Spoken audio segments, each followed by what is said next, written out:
a chat, and then we can jump right in. So for those of you who may not know me, my name is Marquise Jenkins. I'm a community organizer, and I am proud to stand and lead the residents to preserve public housing. And so, when I say public housing is under attack, you all respond by saying, fight back! That's right, when public housing is under attack, what do we do? Stand up, fight back! Oh, come on, I need y'all to wake up! Stand up, fight back! Alright, y'all ready? Yeah. When public housing is under attack, what do we do? Stand up, fight back! What do we do? Stand up, fight back! What do we do? Stand up, fight back! Oh, alright. So it is cold today, and that is not stopping any one of us from coming out and lifting our voices. Today we stand before you ahead of the City Council's Committee on Public Housing hearing to talk about resident engagement.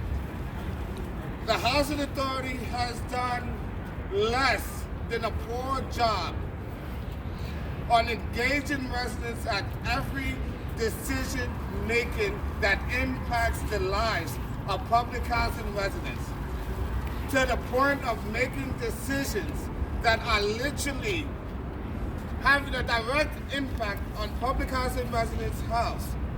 When we talk about resident engagement, again, we are talking about every single decision that the Housing Authority makes that impacts the residents. But today, you are going to hear some speakers focus on 4 areas. The first, we're going to be focusing on elections. We have the right to form a resident council, a district council, and a city-wide resident council. And the way elections are conducted are skewed and conducted in a way that favors the New York City Housing Authority and that does not allow the rank and file residents to have a say in decision-making at public housing. The last the citywide council of presidents election, the election was won by one ballot. And you will hear from residents on how that election was tampered with. Second thing we'll be talking about is RAD PAC. PAC, Permanent Affordable Commitment Together. And as our leaders will say, there is no together in the PAC program or the Rental Assistance Demonstration Program. Residents do not have a say. It's in terms of if their development goes through the RAD and PAC program. The third is the Public Housing Preservation Trust. The New York City Housing Authority just released its so-called draft voting regulations for residents to have an opportunity to, quote, opt in to the Public Housing Preservation Trust. What is opt-in when they're only asking 10% of residents to weigh in on such a huge decision, meaning the majority of residents will have no clue or will not be expected to understand or even vote in a decision that will impact their lives. And last, the biggest form, the greatest form of resident engagement is to actually give residents the power to make decisions, to allow residents to form resident management corporations and have true say, decision-making, and power over the future of their homes. Today, we will not allow the Public Housing Authority to silence us. We are grateful for our elected officials who stand with us today, who are helping to elevate public housing resident voices. And to get us started, we are going to hear from the chair of the City Council's Committee on Public Housing. Ladies and gentlemen, join me in welcoming Councilwoman Alexa Avila. Yes, our champion. What a shake-up. Good morning, everyone. How are we doing today? Yeah. It's cold, but we fired up. So here we are. So good afternoon. My name is Alexa Vilas, and I am the council member representing District 38, which includes Sunset Park and Red Hook, and the proud chair of the Public Housing Committee. Public housing residents have ideas and solutions about the challenges they live with on a daily basis. They also have goals and aspirations about the future of their homes. We should and must center the importance of empowering residents in all of our work. Today, we are going to hear testimony from NYCHA, and most importantly, from the residents themselves on NYCHA's resident engagement efforts. This is not a new topic, but a long-standing pain point for frustrated residents. If NYCHA truly aims to build trust after years of disinvestment and public scandal, the authority must set a higher standard for itself and do, underscore, bold, exclamation point, actually do the work necessary to empower the residents, to make their voices heard. I asked NYCHA to revise its outreach strategy, relying on traditional stuff like robocalls and flyering that nobody reads in the hallways does not engage or empower residents in decision making.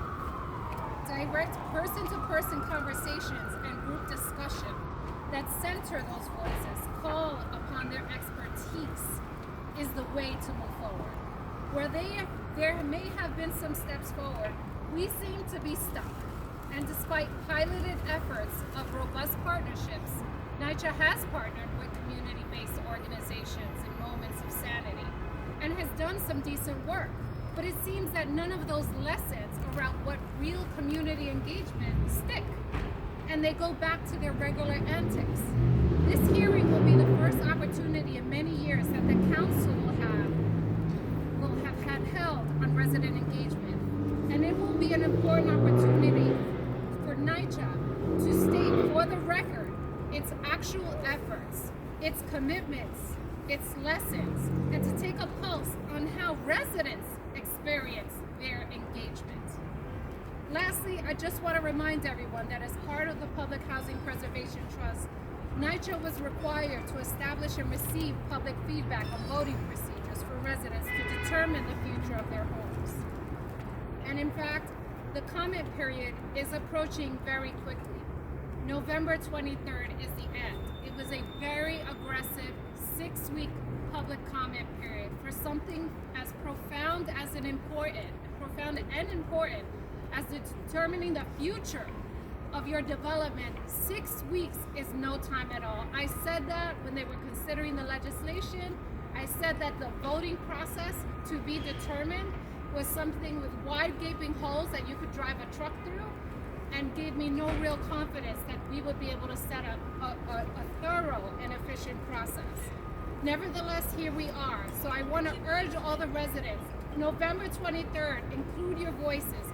Say what you need to say. Make sure that you are on the record. And lastly, I want to thank all the TA presidents, all the NYCHA residents, and all the allies who have been working really hard under serious time constraint to inform residents about the proposals and their implications on the table. There is an enormous amount of confusion, and that is only, for me, that's part of the game.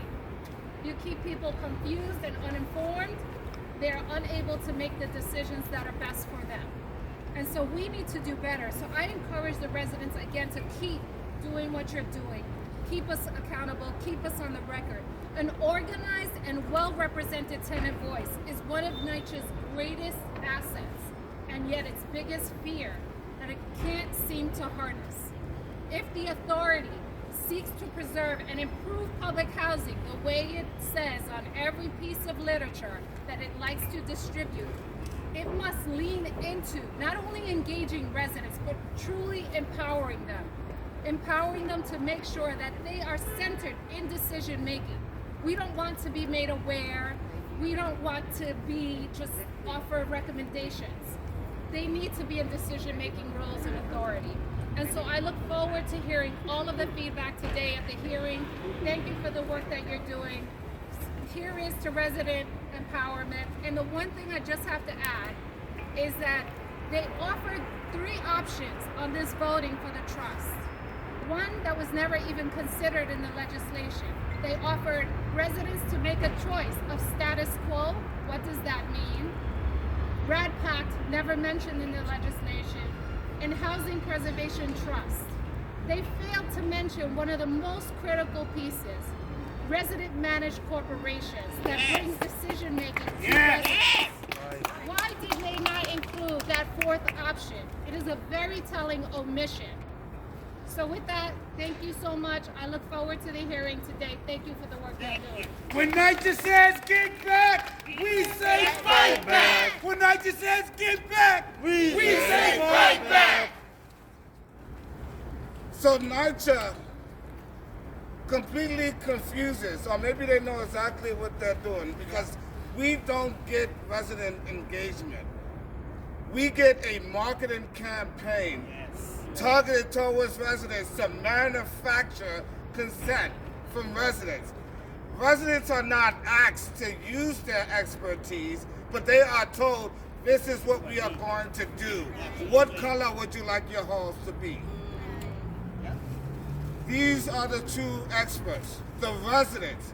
And I want you to hear from one of our most dynamic leading experts, our resident from Smith Houses and the Manhattan District COP Chair, Ms. Aisha Torres. Good morning. Good afternoon. Good morning, everybody. Resident engagement. In my 12 years as TA president, one of my biggest things with NYCHA has been, you're supposed to include us from conception, right? And that's not what happens. And the 964, which is what regulates all of the resident councils, is most NYCHA managers actually don't know what the 964 is. And what they are under the regulations supposed to be part of in terms of including us in the process, right? And in doing that, I can tell you that when you have true resident engagement, then things work out, because then we're working together. So my campaign to be chairperson of NYCHA for the last 2 years has been that when NYCHA was run by residents for residents, truly, there was resident input and there was respect. And for those of you who don't know, when they say, oh, the residents don't know what they're doing or they don't know how, guess what? We had a reserve in the billions, not in the millions. And so what does that tell you? That we do know how to run a resident association, that we do know how to run NYCHA, and better than them, than having vendors that come in and look down on us. A lot of the residents in public housing are paying mortgage rents, and we are so disrespected, and we pay taxes. And so I say this, I'm demanding on behalf of all the residents in public housing and in my district and in my development that NYCHA give us true resident input, real resident input, and respect us as human beings, because we deserve it. We have a right to it. It is our right, and we have fought for it. And I beg to say, and I want to thank everybody for being here, that we cannot continue this way. People are getting sick and people are dying because NYCHA will not listen. You see that sign? He needs to finally go. And we have now have a NYCHA that the chairman doesn't even live in New York. Forget it, not even in New York State. He's in another state on the other side of the country, and it is unconscionable that the mayor and everyone is allowing that to happen. For the kind of money that he's doing, I can get at least one door changed in my apartment, in my development. I am done. And I think that we have a right to say that this is not resident engagement. We're not talking about staff. We're not talking about the people who work in resident engagement. We are talking about the administration, the top people who are making a whole lot of money out of the rent we pay, because if people think we pay $5 rent, you're so mistaken. And we need to have a voice, and we need to be respected, and we're not. We're not, and that's all I can say, and I thank you for your time.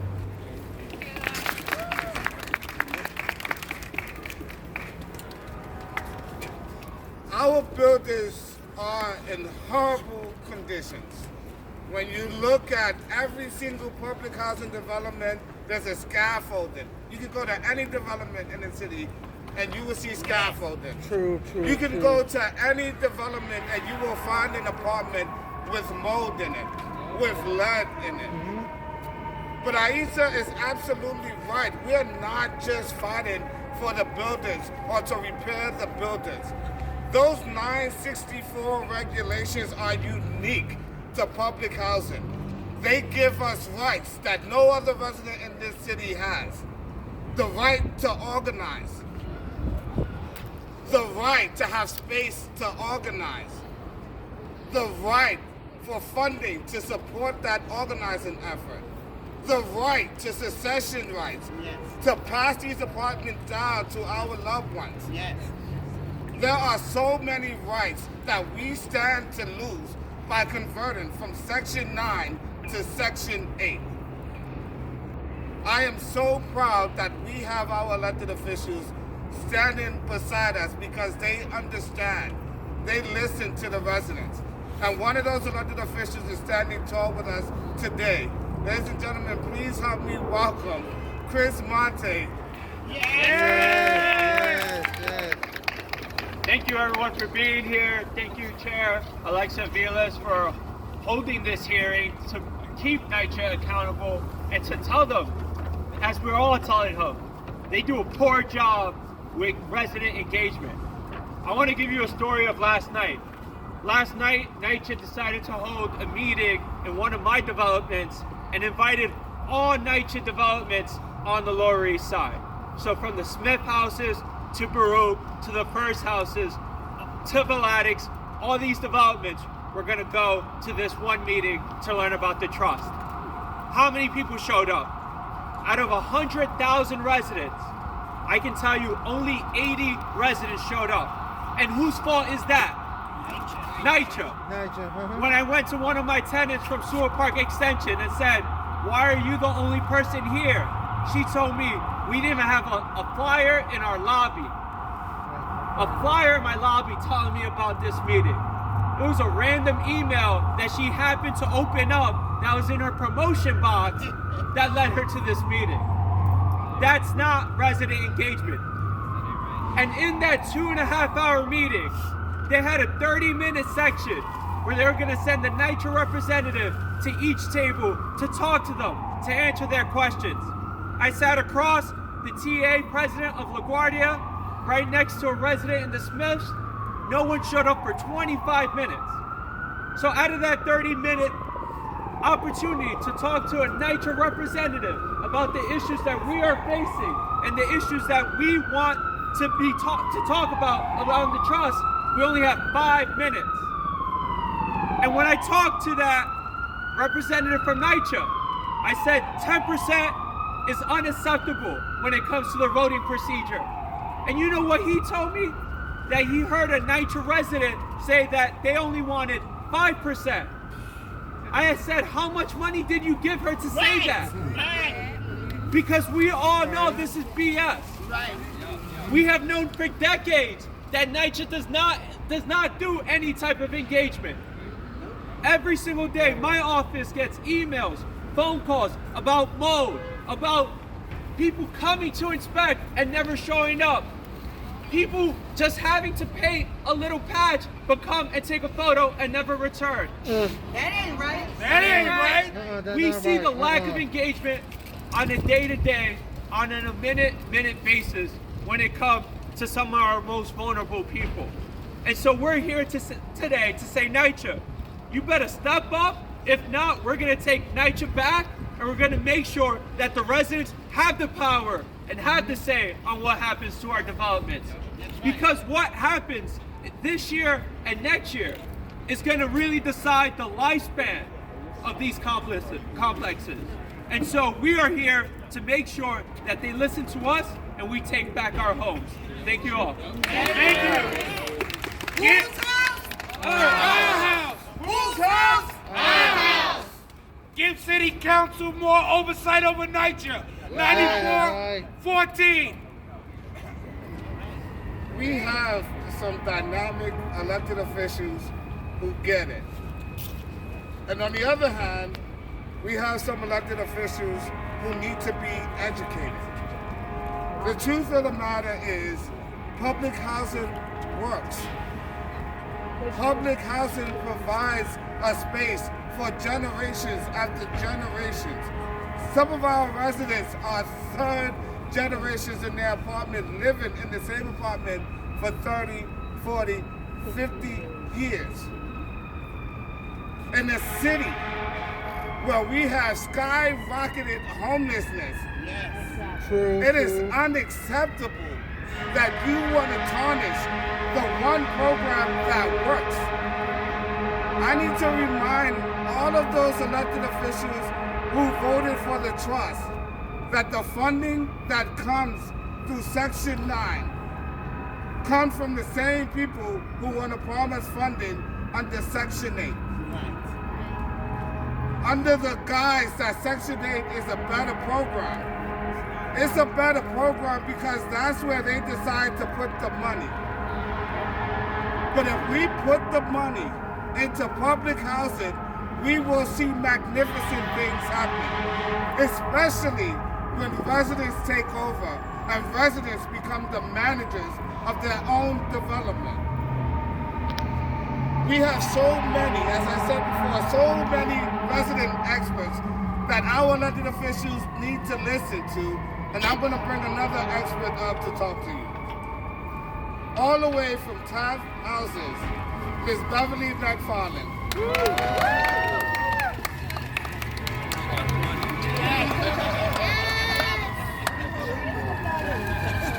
So, resident engagement, what does that mean to Taft?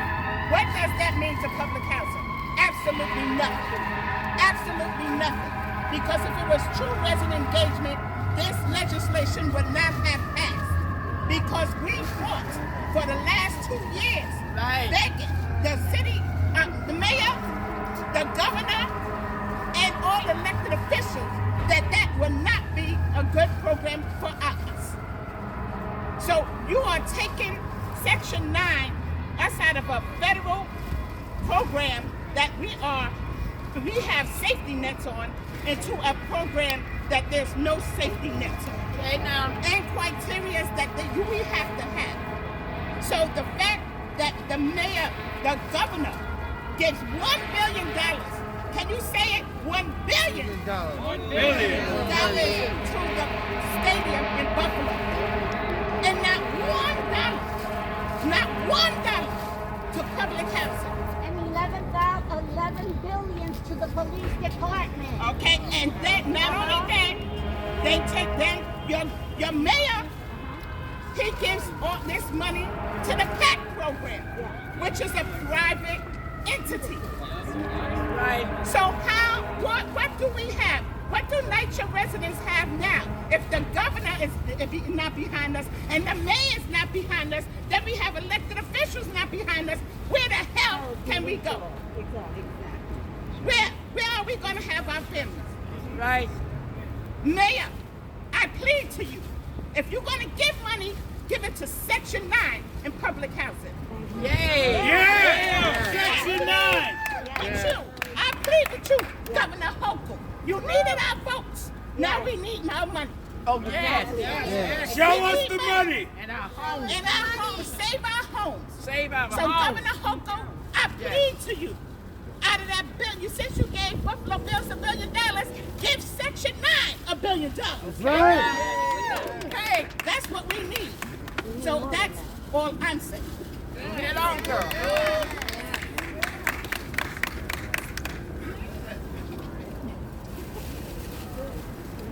Not only, we don't need the money just for the sake of keeping public housing alive. We need to keep the people alive in public housing. Amen. But we got hit by COVID-19. Public housing residents got hit twice as hard. Yes. Why? Because not only was our chairman too busy focusing on Not trying to even in the push city. this plan, but it was the repair issues that they refused to pay for and refused to make that exacerbated the spread of COVID-19. The environmental impact on public housing all across the city is ridiculous. From arsenic to arsenic in the water, arsenic in the soil, our people are dying. Yes.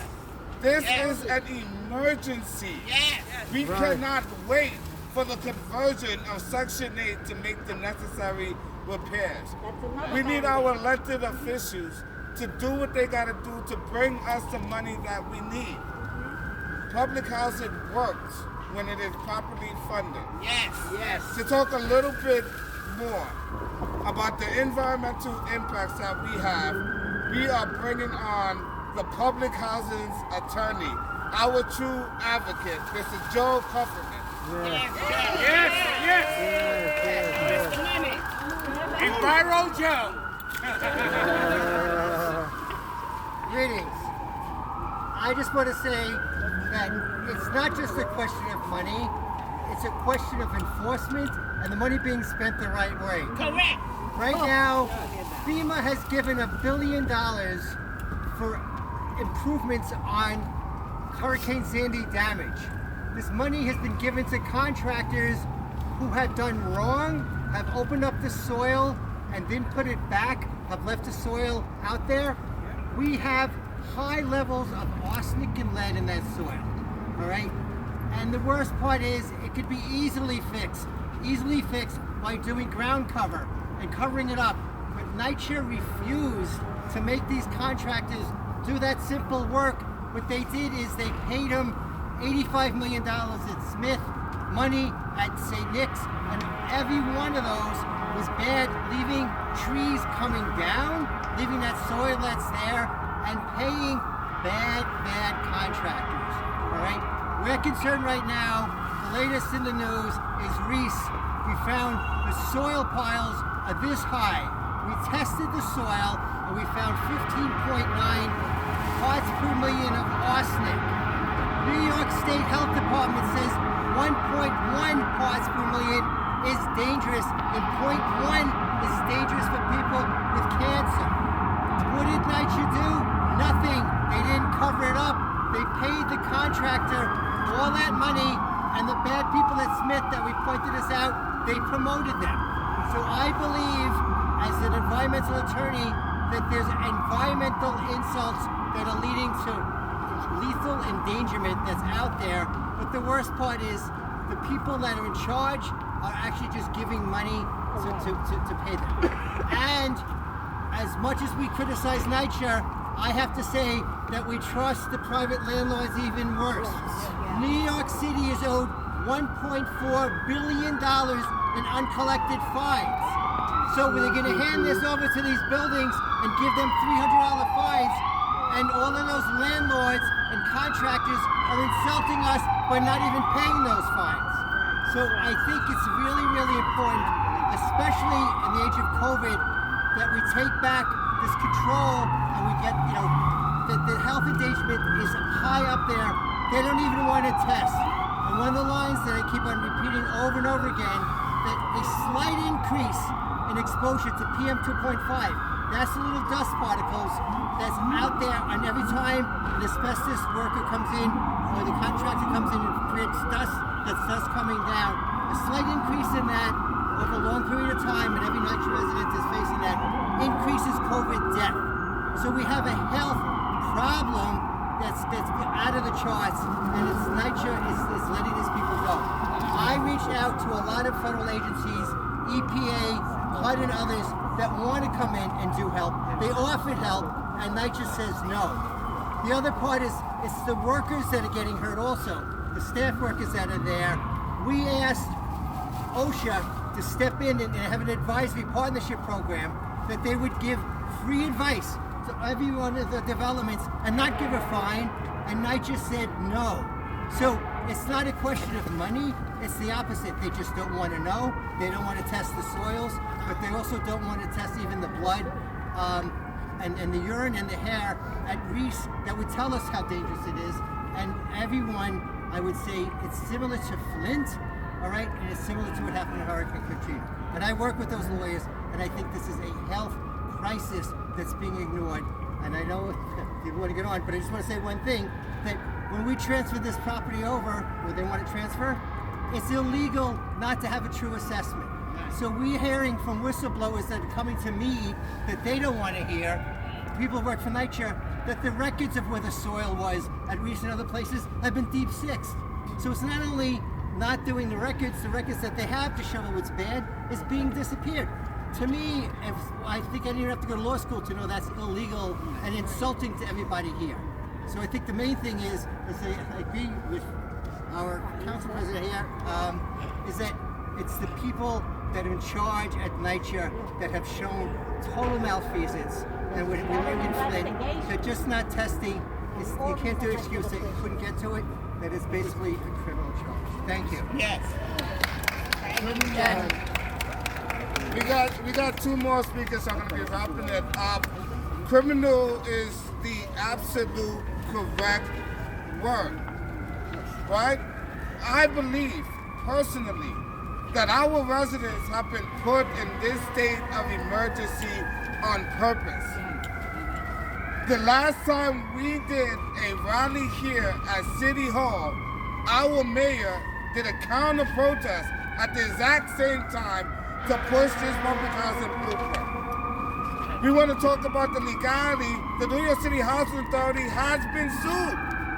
There is a lawsuit, there is a consent decree that is active now.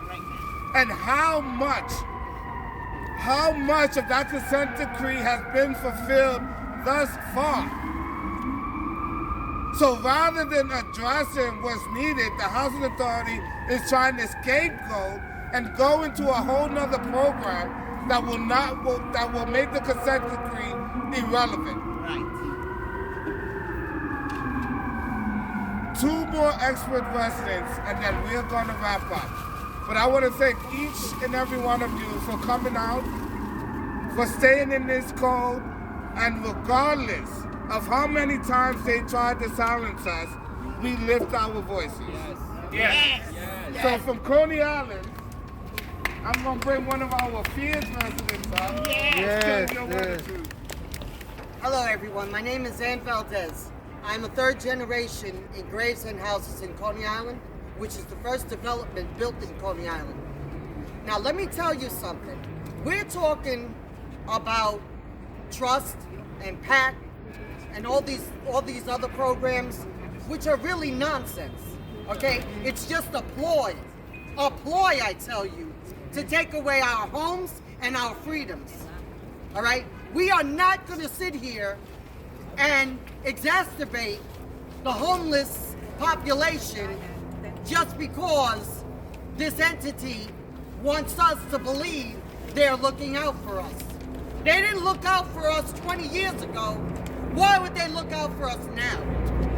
All right, I come from a community that is one of the Superstorm Sandy communities. Here we are, 10 years later, and they still haven't completed it. I have a development, 2 developments in Coney Island for sure. One has not had gas for over a year. Do you know what it costs and how it feels to not be able to feed yourself and your family? Yes. That ain't right. But they don't care. It had to take the residents, the resident leader, and my wonderful assemblywoman, Dr. Matilde Frontes, to bring notice to this and to bring lawyers in so that these people have a leg to stand on. Yet, you will hear from said resident engagement that the PAC, well, not the PAC, that the trust is a good program and we should all stand behind it. If you couldn't trust NYCHA then, why would you trust them now? Okay? They don't care about us. As I said, I am a third generation. My family moved in 1954. That was a time when you lived in public housing and you felt like a human being. Yes. Now, all you feel is like the dirt under their shoes. We need to have, even NYCHA needs to be run by people of New York, not of somewhere else. Yes. Yes. All right, and these programs may have worked or may not have worked in other states, but they damn sure are not going to work here. We are the largest city with the proudest people, and we're not going to have it. That's right. So I'm here to fight, whether it be today, tomorrow, or for the next 10 years, but I'm not letting it happen. Thank you. Yes. Fight! Because housing is a human right! Fight! Fight! Fight! Because housing is a human right! Fight. One last speaker before we wrap it up. Yeah. Two more speakers. I'm going to ask both of y'all to keep it because we got to get up in there in that hearing where we're going to be on the record to testify. So I'm going to skip my part and I'm just going to bring up our next dynamic speaker, one who has been in this fight for as long as I have been in this fight, Mr. Russell Taylor. Hello everyone, my name is Russell Taylor. I'm a NYCHA resident. I moved to NYCHA in 1972.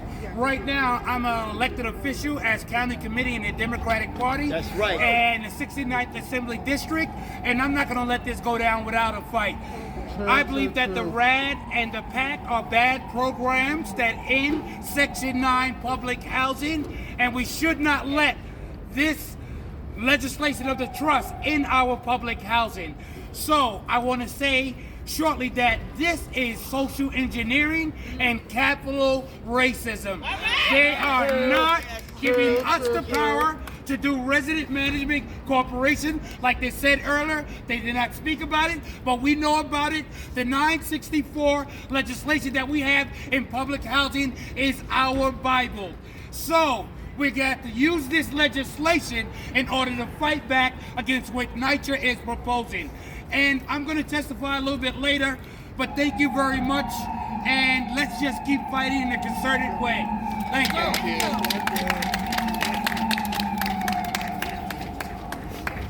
I love all of our boroughs, but the Lower East Side knows how to rap. I'm proud to be a Lower East Sider and someone who has mentored me from my beginning days as a community organizer on the Lower East Side, Ms. Mildred Martinez.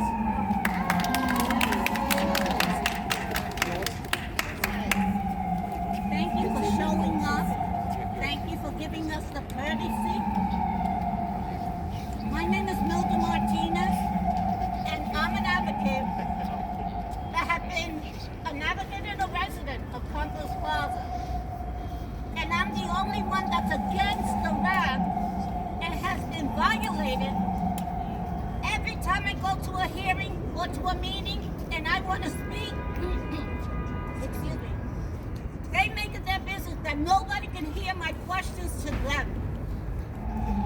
I keep putting things on the table, they disregard it. There's more than half of the people thinking that they're going to be purchasing their homes. What lie has been sold to them? Like 205 Avenue C. They sold them the bridge for 5 cents and everybody ran for it. Why? Because they wanted a new bathroom, they wanted a new toilet. What happened to the counters? What happened to the parquet?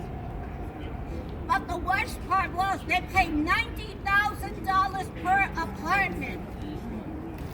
That's 250 apartments times 90,000 comes up to $22 million. And the joke was on them because they didn't get nothing out of it. They got an essential air that their bill, their electric bill went up. That's what. Campos Plaza has been sold when it's one of the last developments that were made. So Campos Plaza is prime real estate.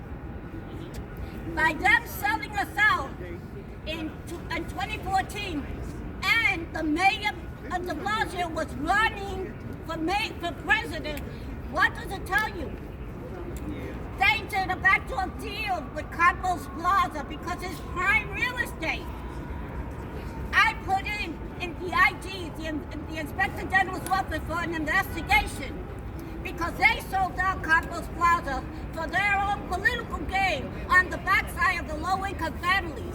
And they're trying to do it again in Campos Plaza too. I requested an investigation on it because now they want $145,000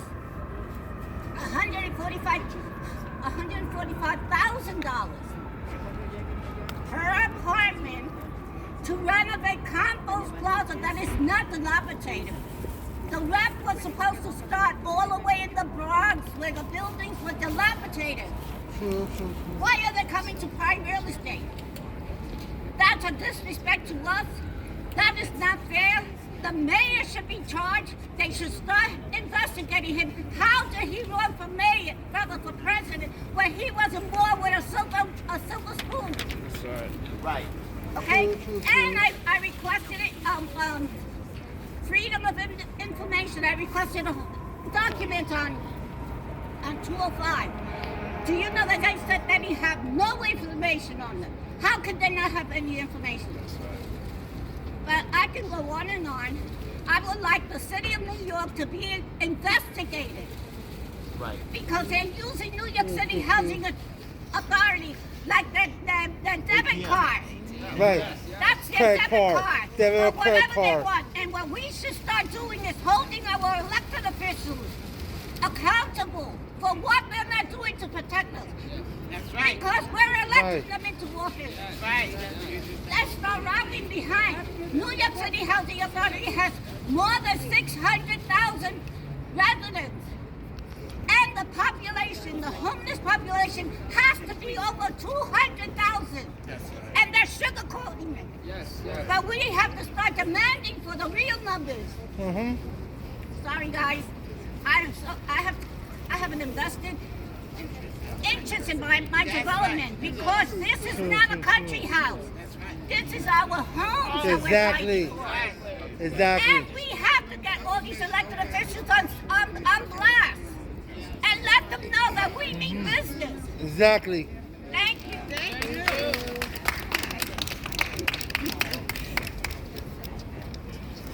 This is not the end of the conversation. We wanted to make sure that you understood the truth, that you heard from the residents before we go into that hearing and hear the rhetoric that will come out of the New York City Housing Authority's mouth.